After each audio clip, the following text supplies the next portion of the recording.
Imagine standing in the heart of Egypt's western desert. Around you, absolute silence and endless sand. But right beneath your feet, a secret is hiding, waiting thousands of years to be revealed. This secret is not just a new pharaonic tomb, but a mysterious place containing papyrus scrolls that speak about events that happened centuries after their owner's death. Could it be that the ancient Egyptians knew more about the future than we know today? In 2025, a small archaeological mission set out to a remote oasis in the western desert. The goal was simple and clear: to search for the remains of a small settlement from the Middle Kingdom, with no expectation of finding anything that could change the history books. Among the team was a young, ambitious Egyptian researcher named Salim, a lover of history who dreamed of leaving his mark with a single discovery the world would remember. One night, everything changed. A powerful sandstorm hit the area, reshaping the dunes, covering much of the camp, and forcing everyone to take shelter inside the tents. What they did not know was that this storm was the very moment the desert decided to reveal a secret it had hidden for ages. At sunrise the next day, Salim went out to inspect the site. As he walked over the sand reshaped by the storm, he noticed something strange shining beneath a thin layer of sand. He moved closer and began to clear it with his hands until part of a large stone slab fixed in the ground appeared, bearing faint hieroglyphic inscriptions. The surprise was not in the inscriptions themselves, but in the royal cartouche carved on it, the name of a pharaoh Salim had never seen in any book or reference. Salim called the rest of the team, and a careful excavation began around the stone slab. After hours of work, it became clear that this slab was not just a random artifact, but the entrance to a sloping passage carved into the rock, sealed with a massive stone door.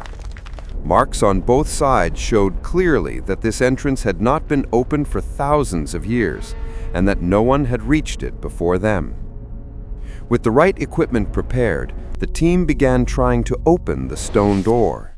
It took time and effort until finally the door shifted slowly, releasing a heavy breath of air from behind it, as if time itself had just exhaled. In that moment, Salim realized they were about to step into a world no human had seen for a very long time. The team descended cautiously into the passage, carrying lights and measuring devices, each step bringing them closer to the unknown. The surrounding walls began to reveal inscriptions unlike anything they had seen in other royal tombs. Priests stood on the banks of the Nile, holding strange tools to measure the height of the water. Men drew circles and lines that formed maps of the sky, with planets and stars placed in strikingly precise positions. With every meter they advanced, their astonishment grew.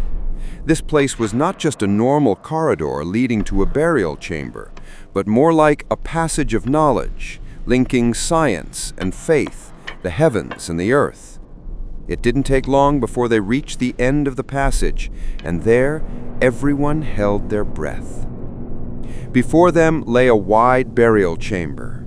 Its walls were painted a deep blue, studded with delicately gilded stars, making the chamber look like a piece of the night sky carved inside rock. At its center stood a massive black stone sarcophagus, the kind that could not be moved easily, surrounded by dense hieroglyphic texts. Salim moved closer and began to read what he could of the inscriptions. The name of the pharaoh, Nefer-hetep-Ra. Strangely, the titles beneath the name were unlike the usual royal epithets: Lord of Heavenly Secrets and Guardian of the Balance of Time. Beneath these titles came a puzzling line that spoke of years erased from memory and a book that must not be opened until the Nile returns to its first anger. A specialized scientific committee was called to attend the opening of the sarcophagus and examine its contents.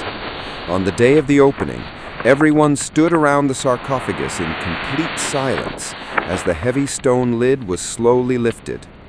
Inside, they found a remarkably well-preserved mummy, richly decorated with gold and precious stones, clearly belonging to a powerful king. Yet what drew even more attention than the royal body was a small wooden box placed beside the mummy. The box was sealed with unbroken royal seals, proof that no one had opened it since the day it was buried. Those intact seals alone were enough to confirm they were the first to touch this secret since ancient times. When the moment came to open the box, the chamber fell utterly silent. The royal seal was carefully broken, and the lid lifted slowly. Inside, they found carefully rolled papyrus scrolls, as if whoever placed them knew that what they contained was more valuable than gold. The scrolls were transferred to a special laboratory for examination, restoration, and reading. With the first lines deciphered, the real picture began to appear. The text was not just funerary prayers or traditional religious writings, but more closer to a secret calendar of the Nile's great floods, linked to astronomical dates and specific positions of stars and planets. The papyri spoke of repeating cycles of time, years in which the Nile would overflow generously, and others in which water would grow scarce and famine would spread. More astonishing still, the tables and dates did not stop at the pharaoh's own lifetime, but extended for centuries after his death. When some researchers compared these dates with known historical records, they noticed a striking overlap with later periods of floods and drought recorded in Egyptian history. News of the discovery spread like wildfire. Headlines and documentaries started talking about the tomb of the pharaoh who spoke about the future and the secret calendar of the Nile. Some scholars argued that this was not prophecy, but the result of extremely precise observation of nature's cycles and the movements of celestial bodies compiled by the temple priests into a complex system. Others asked a more daring question.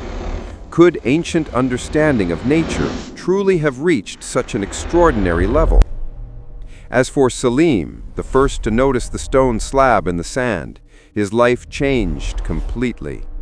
More than once he stood at the entrance of the tomb, feeling that this place was no longer just an archaeological site, but a gateway between two eras, the time of a forgotten pharaoh and the time of modern scholars trying to read him anew.